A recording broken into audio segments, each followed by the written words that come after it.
and saying, you're not real Christians. They claimed to be in the light, but they hated the other Christians and despised them and looked down their noses at them.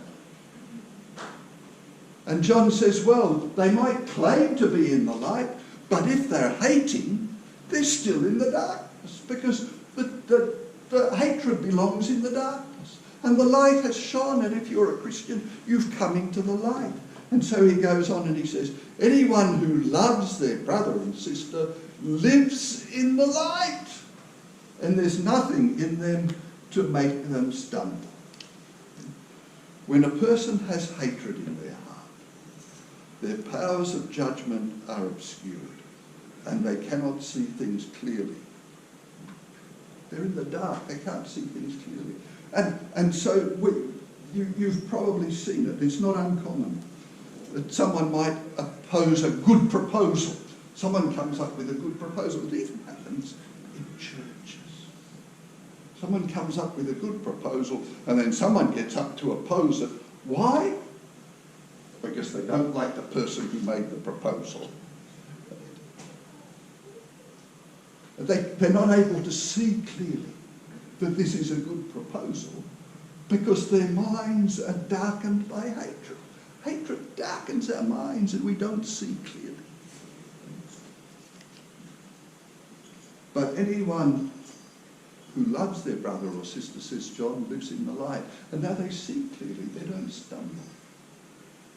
And even though they know there's a lot about that person that is wrong, and there's things about that person they don't like, they can still love them as a fellow human being or as a brother or sister in Christ. Brothers and sisters here don't mean natural brothers and sisters. They mean brothers and sisters in the Lord. Those who have worship the same Father, God. And so we say, well, yes, he's got a lot of problems, that guy. He's got a lot of problems. But God is sorting him out. Same as God is sorting me out. God is teaching me. The same as God is teaching me. God is changing you. The same as God is changing me. And the work God has begun, God will finish. And this person will change. And so we love them. Now, what John is saying here is, are you a real Christian? He's assuring them they're real Christians. And he says, one of the marks of being a Christian is love. Love. And you're showing that mark. And that's a sign that you know God. As Christians, we often like to give some sort of sign to others to show them we're a Christian. Some people wear a cross around their neck or in the lapel of their coat. Others might put a fish sticker on the back of their car. Because fish is a symbol also of a Christian.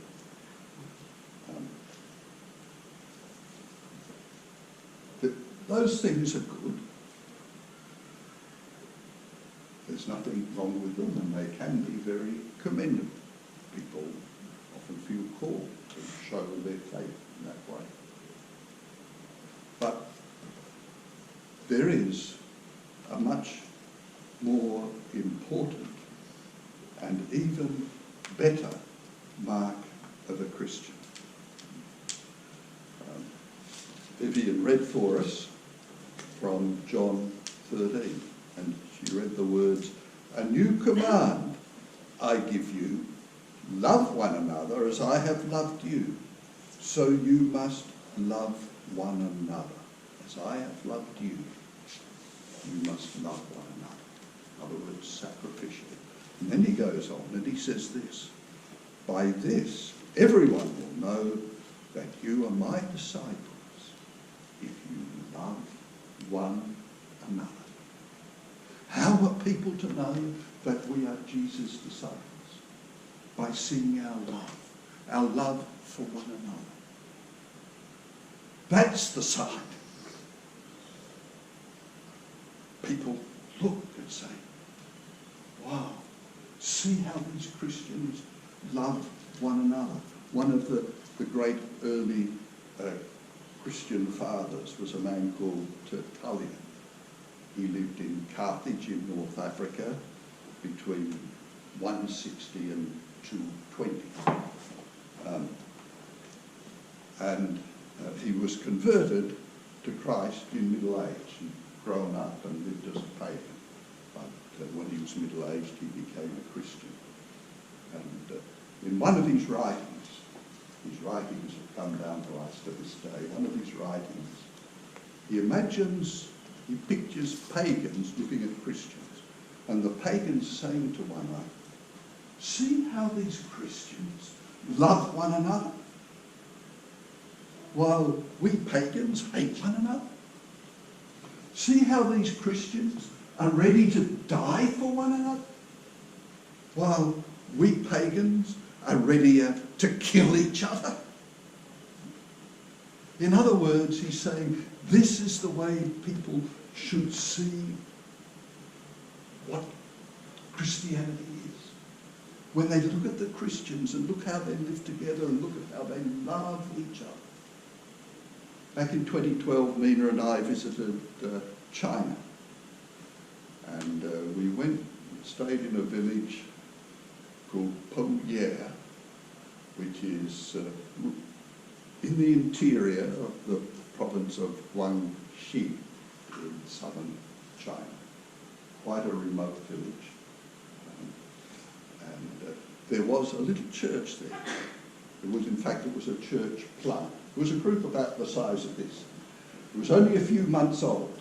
It had been started just earlier that year. Pastor was a man named Daniel Liu.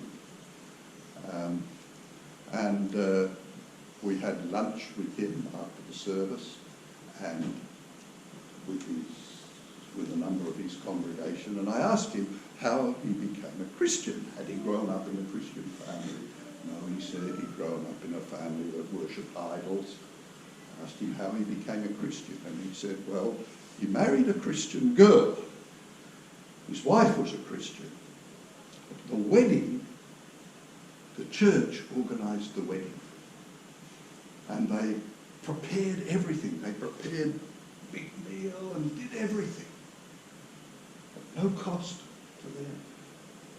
And he said he was so taken by the love that these Christians were showing each other. That's what moved him to become a Christian. And now he'd gone to seminary and he'd become a church planter. The world knows how important love is. They sing about it. Now, how many of the songs are about love? John Lennon had a great song about love, didn't he?